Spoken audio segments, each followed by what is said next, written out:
আসসালামু আলাইকুম এভরিওয়ান। আমার বাইরে ইফতার করার ইচ্ছা ছিল, তাই আমরা চলে এসেছি গ্র্যান্ড প্রিন্স চাইনিজ রেস্টুরেন্টে ইফতার করতে। এখানে এসেই আমরা খাবার অর্ডার দিয়ে দিয়েছি আর অপেক্ষা করছি খাবারের জন্য।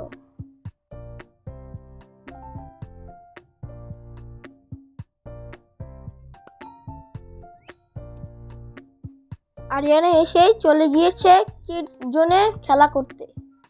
ও খুব এনজয় করছে।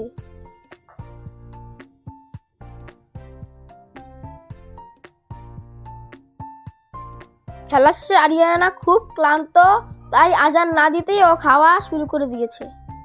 আর আমি দেখাচ্ছিলাম আজান দেওয়া মাত্রই আমি কিভাবে খাবো। এরপর আজান দিয়ে দেয় আর আমরা খাওয়া শুরু করি। তাদের ইফতার প্লেটারটা ছিল খুবই সুস্বাদু ও মজাদার।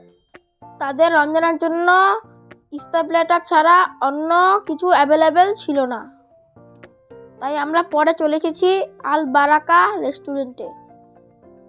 এখানে এসে আমরা গ্রিল আর নান নিয়েছি। এখানকার গ্রিল আর নান আমার খুবই পছন্দের, সাথে চাটাও জাস্ট অমৃত। এরপর খাওয়া দাওয়া শেষে আমরা বাড়িতে চলে যাই। এই ছিল আমাদের বাইরের ইফতার। সকলেই ভালো থাকবেন। আল্লাহ হাফেজ।